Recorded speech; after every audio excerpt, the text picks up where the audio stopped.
Audio clip number 10 انشاءاللہ عز و جل اس میں آپ سورہ بقرہ کی آیت نمبر 22 سے 24 تک کی تلاوت، ترجمہ اور تفسیر صراط الجنان سنیں گے۔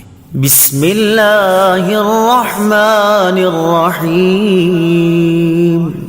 ترجمہ: اللہ کے نام سے شروع جو نہایت مہربان رحمت والا ہے۔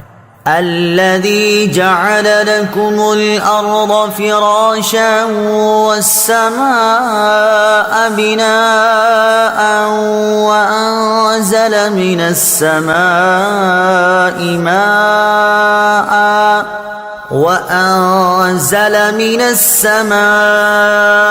ماء فأخرج به من الثمرات رزقا لكم فلا تجعلوا لله أندادا وأنتم تعلمون۔ ترجمہ: جس نے تمہارے لیے زمین کو بچھونا اور آسمان کو چھت بنایا، اور اس نے آسمان سے پانی اتارا، پھر اس پانی کے ذریعے تمہارے کھانے کے لیے کئی پھل پیدا کیے، تو تم جان بوجھ کر اللہ کے شریک نہ بناؤ۔ الذي جعل لكم الأرض فراشا والسماء بناء، جس نے تمہارے لیے زمین کو بچھونا اور آسمان کو چھت بنایا۔ تفسیر صراط الجنان میں ہے۔ اس آیت اور اس سے اوپر والی آیت میں اللہ تعالیٰ نے اپنی ان نعمتوں کو بیان فرمایا ہے۔ نمبر 1، مخلوق کو عدم سے وجود میں لانا۔ نمبر 2، آسمان و زمین کو پیدا کرنا۔ نمبر 3، آسمان و زمین سے مخلوق کے رزق کا مہیا کرنا۔ نمبر 4، آسمان سے بارش اتارنا اور زمین سے نباتات اگانا۔ جب آدمی کی زندگی کا ایک ایک لمحہ اور ایک ایک پل اللہ تعالیٰ کی نعمتوں میں ڈوبا ہوا ہے، تو اس مالک حقیقی کو چھوڑ کر کسی اور کا عبادت گزار بننا کس قدر ناشکری ہے۔ یوں ہی ایسے قریب خدا کی یاد سے غفلت بھی کتنی بڑی ناشکری ہے۔ وَإِن كُنتُمْ فِي رَيْبٍ مِّمَّا نَزَّلْنَا عَلَىٰ عَبْدِنَا فَأْتُوا بِسُورَةٍ مِّن مِّثْلِهِ وَادْعُوا شُهَدَاءَكُم مِّن دُونِ اللَّهِ إِن كُنتُمْ صَادِقِينَ۔ ترجمہ: اور اگر تمہیں اس کتاب کے بارے میں کوئی شک ہو جو ہم نے اپنے خاص بندے پر نازل کی ہے، تو تم اس جیسی ایک صورت بنا لاؤ اور اللہ کے علاوہ اپنے سب مددگاروں کو بلا لو اگر تم سچے ہو۔ وَإِن كُنتُمْ فِي رَيْبٍ، اور اگر تمہیں کچھ شک ہو۔ تفسیر صراط الجنان میں ہے۔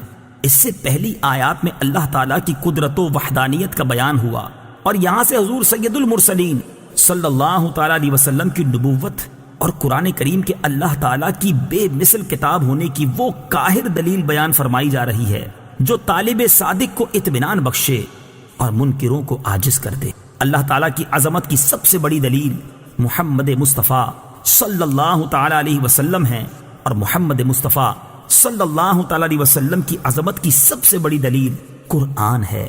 لہٰذا اس رکوع میں ترتیب سے ان سب کو بیان کیا گیا ہے۔ علی عبدنا، اپنے خاص بندے پر۔ تفسیر صراط الجنان میں ہے۔ اس آیت میں خاص بندے سے حضور پر نور صلی اللہ تعالی علیہ وسلم مراد ہیں۔ یہاں اس انداز تعبیر میں نبی رحمت صلی اللہ تعالی علیہ وسلم کی شان محبوبیت کی طرف بھی اشارہ ہے۔ اعلیٰ حضرت امام احمد رضا خان علیہ الرحمت الرحمان کیا خوب فرماتے ہیں: لیکن رضا نے ختم سخن اس پہ کر دیا، خالق کا بندہ خلق کا آقا کہوں تجھے۔ فَأْتُوا بِسُورَةٍ مِّن مِّثْلِهِ، تو تم اس جیسی ایک صورت بنا لاؤ۔ تفسیر صراط الجنان میں ہے۔ آیت کے اس حصے اور اس کے بعد والی آیت میں قرآن کے بے مثل ہونے پر دو ٹوک الفاظ میں ایک کھلی دلیل دی جا رہی ہے کہ اپنی فصاحت و بلاغت پر ناز کرنے والوں کو چیلنج ہے کہ اگر تم قرآن کو اللہ تعالیٰ کی کتاب نہیں بلکہ کسی انسان کی تصنیف سمجھتے ہو، تو چونکہ تم بھی انسان ہو، لہٰذا اس جیسی ایک صورت بنا کر لے آؤ جو فصاحت و بلاغت، حسن ترتیب، غیب کی خبریں دینے اور دیگر امور میں قرآن پاک کی مثل ہو۔ اور اگر ایسی کوئی صورت بلکہ آیت تک نہ بنا سکو تو سمجھ لو کہ قرآن اللہ تعالیٰ کی کتاب ہے اور اللہ تعالیٰ کی کتاب کا انکار کرنے والوں کا انجام دوزخ ہے جو بطور خاص کافروں کے لیے تیار کی گئی ہے۔ نوٹ: یہ چیلنج قیامت تک تمام انسانوں کے لیے ہے۔ آج بھی قرآن کو محمد مصطفیٰ صلی اللہ تعالیٰ علیہ وسلم کی تصنیف کہنے والے کفار تو بہت ہیں، مگر قرآن کی مثل ایک آیت بنانے والا آج تک کوئی سامنے نہیں آیا، اور جس نے اس کا دعویٰ کیا اس کا پول خود ہی چند دنوں میں کھل گیا۔ فَإِن لَّمْ تَفْعَلُوا وَلَن تَفْعَلُوا فَاتَّقُوا النَّارَ الَّتِي وَقُودُهَا النَّاسُ وَالْحِجَارَةُ أُعِدَّتْ لِلْكَافِرِينَ۔ ترجمہ: پھر اگر تم یہ نہ کر سکو اور تم ہرگز نہ کر سکو گے تو اس آگ سے ڈرو جس کا ایندھن آدمی اور پتھر ہیں، وہ کافروں کے لیے تیار کی گئی ہے۔ وَقُودُهَا النَّاسُ وَالْحِجَارَةُ، اس کا ایندھن آدمی اور پتھر ہیں۔ تفسیر صراط الجنان میں ہے، اس آیت میں آدمی سے کافر اور پتھر سے وہ بت مراد ہیں جنہیں کفار پوجتے ہیں، اور ان کی محبت میں قرآن پاک اور رسول کریم صلی اللہ تعالی علیہ وسلم کا انکار کرتے ہیں۔ پتھروں کا جہنم میں جانا ان پتھروں کی سزا نہیں بلکہ ان کے پجاریوں کی سزا کے لیے ہوگا، یعنی پجاریوں کو ان پتھروں کے ساتھ سزا دی جائے گی۔ اعدت للکافرین، وہ کافروں کے لیے تیار کی گئی ہے۔ تفسیر صراط الجنان میں ہے، اس سے معلوم ہوا کہ دوزخ پیدا ہو چکی ہے، کیونکہ یہاں ماضی کے الفاظ ہیں۔ نیز کافروں کے لیے فرمانے میں یہ بھی اشارہ ہے کہ مومنین اللہ تعالیٰ کے فضل و کرم سے جہنم میں ہمیشہ داخلے سے محفوظ رہیں گے، کیونکہ جہنم بطور خاص کافروں کے لیے پیدا کی گئی ہے۔